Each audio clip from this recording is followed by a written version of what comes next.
자, 여러분 안녕하세요. 오늘의 한자어 155번째는 바로 차례라는 표현에 대해 단어에 대해서 한번 알아보도록 하겠습니다.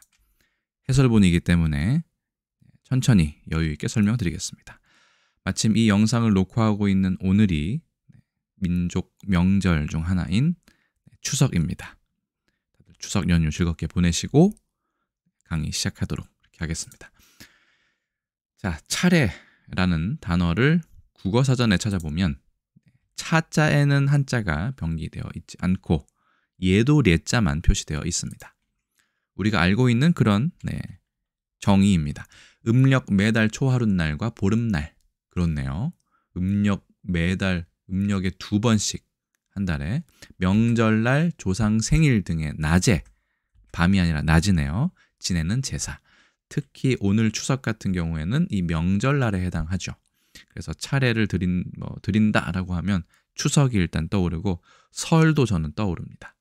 그래서 이 차례라는 표현은 제사의 하위 개념이기 때문에 제사가 차례를 포함한다.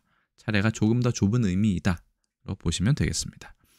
어떤 경우에는 차례와 제사를 엄격하게 구분하는 경우도 있지만 제가 국어사전에 찾아본 바로는 차례와 제사는 다른 개념이 아니라 제사 중에 차례가 포함되는 그런 제사가 넓은 개념, 차례가 좁은 개념 이렇게 보시는 것이 맞지 않을까 싶습니다. 유의어로는 달에 차사가 있는데 이 두 글자가 다 재미있습니다. 하나는 이 차라고 발음 안 하고 다라고 발음을 했고요. 하나는 차례와 제사를 마치 합쳐놓은 듯한 단어가 있습니다. 여기에서 사실은 이 차도 차자로 써도 될 것 같지만 일단 우리 표준 국어 대사전에는 이거를 차사라고 되어 있습니다. 이게 제사 사자인데요. 일단 이건 좀 나중에 보도록 하고 이 달의 다는 왜 차로도 발음하고 다로도 발음하느냐 이 부분에 대해서 뒤에 설명드리겠지만 일단 결론적으로 말씀드리면 이 다래라고 하면 이것은 차례보다는 그냥 차를 마시는 그런 의식, 그런 행위에 초점을 두었다고 보시면 될 것 같습니다. 그럴 때 주로 쓰이고 차례는 우리가 알고 있는 그렇게 제사를 지내는 설이나 추석에 제사를 지내는 것으로 보시면 되지 않을까 싶습니다. 차례를 속뜻 사전에 찾아보면 이게 이번 콘텐츠의 핵심일 수도 있는데요. 차를 올리는 예다 이렇게 되어 있습니다. 그러니까 말 그대로 차례인 것이죠.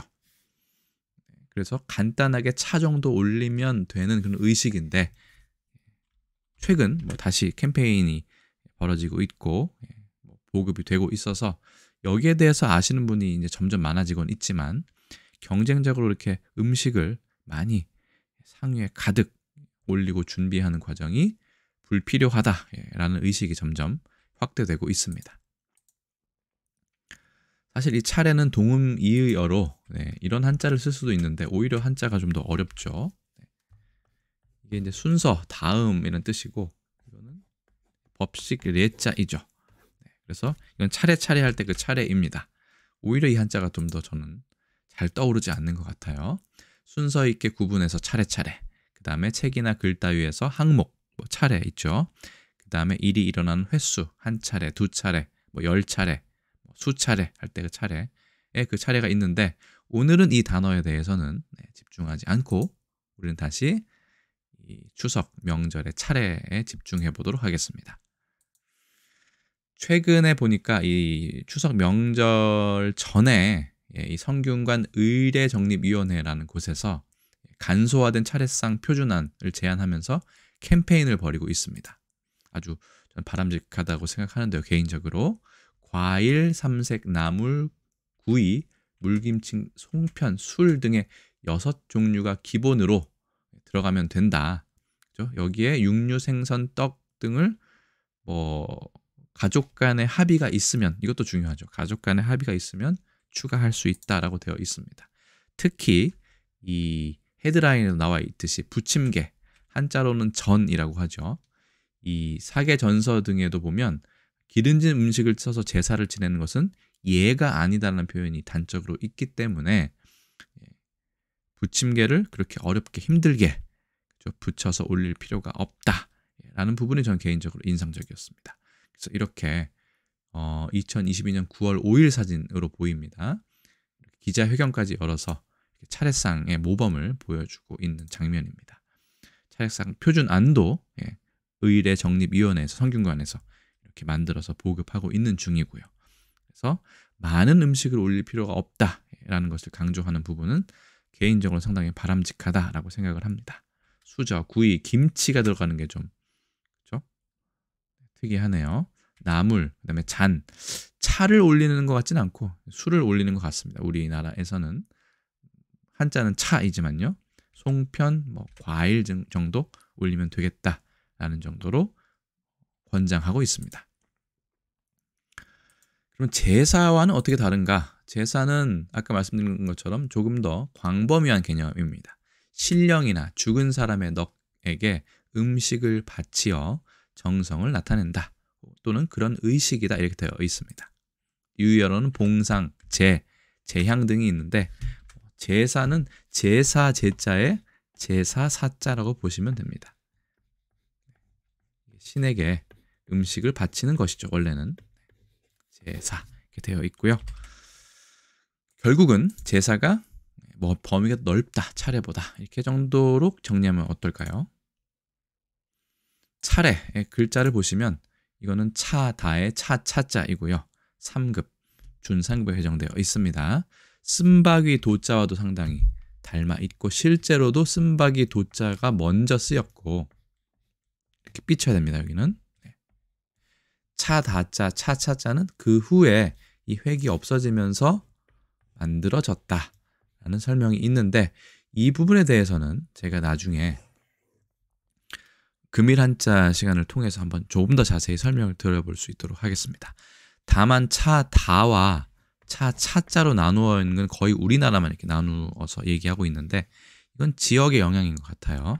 차 같은 경우는 대략 북쪽에서는 이렇게 중국 북방에서 이렇게 쓰고 우리나라와 일본의 오차 할 때 차로 쓰이고 있고 차다자 같은 경우는 때 등으로 띠 등으로 남쪽에서 쓰이고 있다가 이것이 남쪽으로 전파되고 유럽으로 전파돼서 지금의 T라는 발음이 여기서 생겼다라는 설명이 있습니다.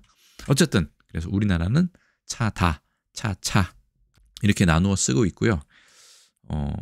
술의 차자와 술의 거자를 나누어서 쓰는 것과도 좀 비슷한 느낌이 듭니다. 개인적으로는.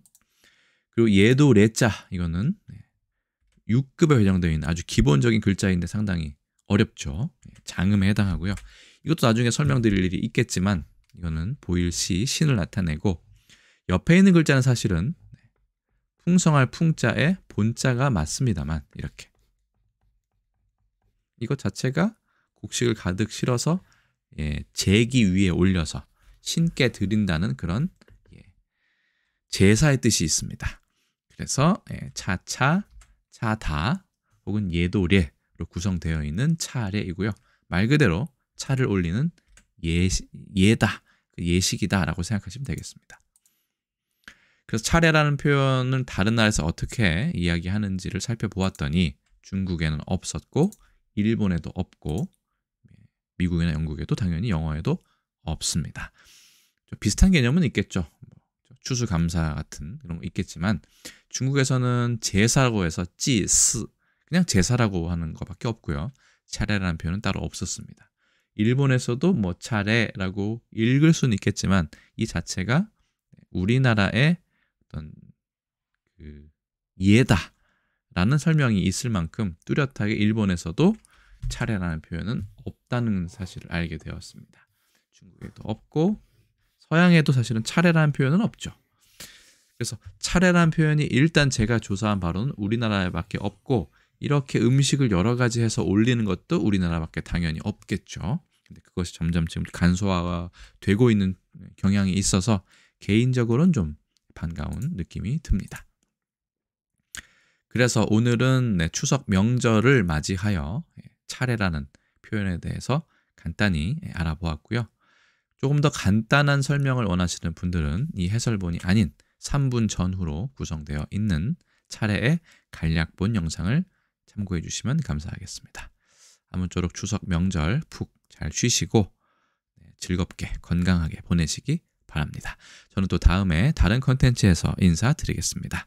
여러분 안녕히 계세요.